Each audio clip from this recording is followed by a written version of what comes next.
So in this tutorial, I'm going to show you how to model a column in Tekla structures.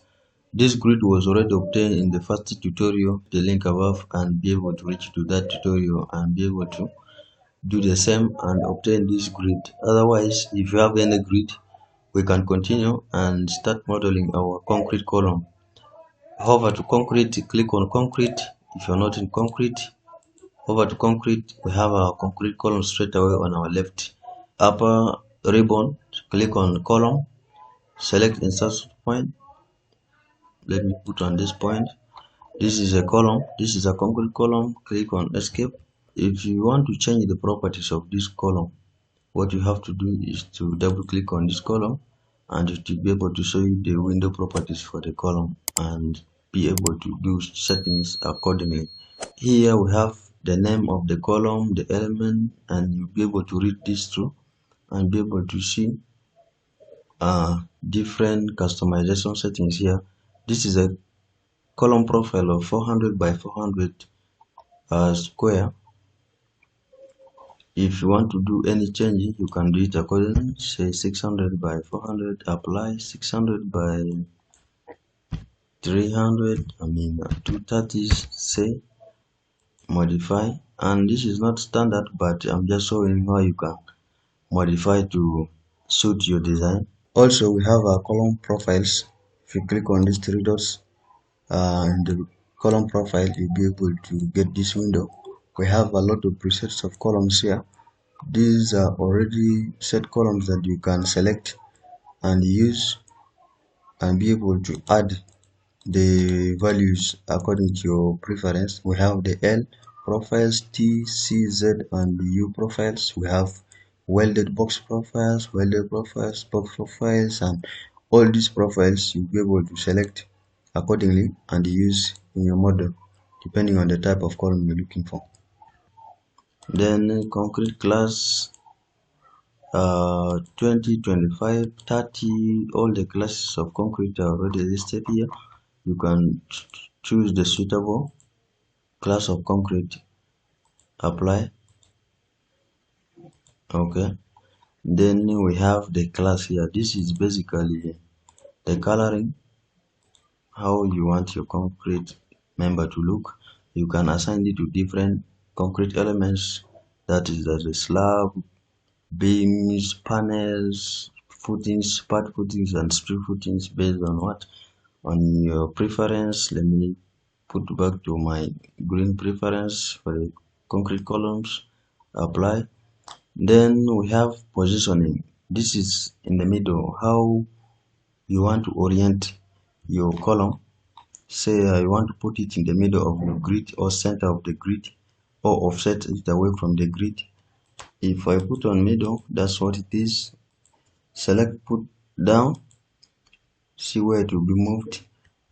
The column will be moved away from the center point of the grid. Up, the same, to take to the opposite side, put it back to middle, modify. And then rotation, we have below, front, top, back, and below, apply, top, apply, below, apply, back, apply. Or enter any value here. Let's say 45, you want to rotate at 45 degrees, modify. The column will be displayed at an angle that you placed. Put it back to 0, modify. As well as here, you can put a value of any value of your preference. Depends on how far you want to offset the column from the intersection point. Apply. The column will be moved away from the intersection point by 400 millimeters. As we have entered, put it back to 0, modify. Then we have a horizontal displacement, left, modify, right, modify, put it back to middle, modify. The column height 3.6 meters to the top story, or you can put it to any value, say 3.5. Modify, the column will be 3.5. To add a negative extension to the column, you can put a value of let's say negative 400. Modify, the column will be extruded downwards by 400 depending on the value that you want, say 200. Modify, negative 200. Modify to be 200. Again, if you put a positive value here, modify, the column will be what? Extruded above the grid line by 200. Just depends on the suitability you'll be able to put on the right positioning.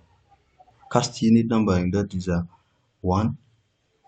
Cast in place or in situ cast. Pouring stage or phases 0. Warping or twist to the column 0, 0.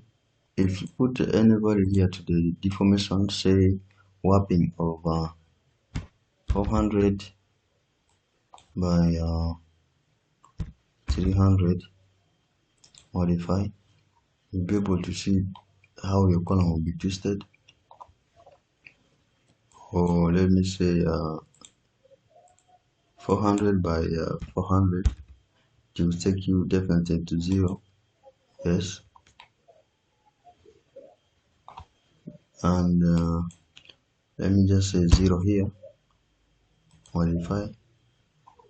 This is how it will be done. Your column will be twisted to the value that you've entered. And then we have the cambering, which is bending, say 300. Modify. First put this to 0. Modify. Column will be at a certain bend, and take this back to 0. You can only do this depending on how your column looks like in your architectural drawings, so that it fits your design. All these other values you can leave them, but this you make sure that it should be in a column. So this is basically how you can deal with your columns. Whatever kind of column you have within your structure, you'll be able to edit them individually. Otherwise, if you have edited a column and you want to move it to the next column, you can be able to copy from certain point to certain point to certain point to certain point to certain point columns of the same properties.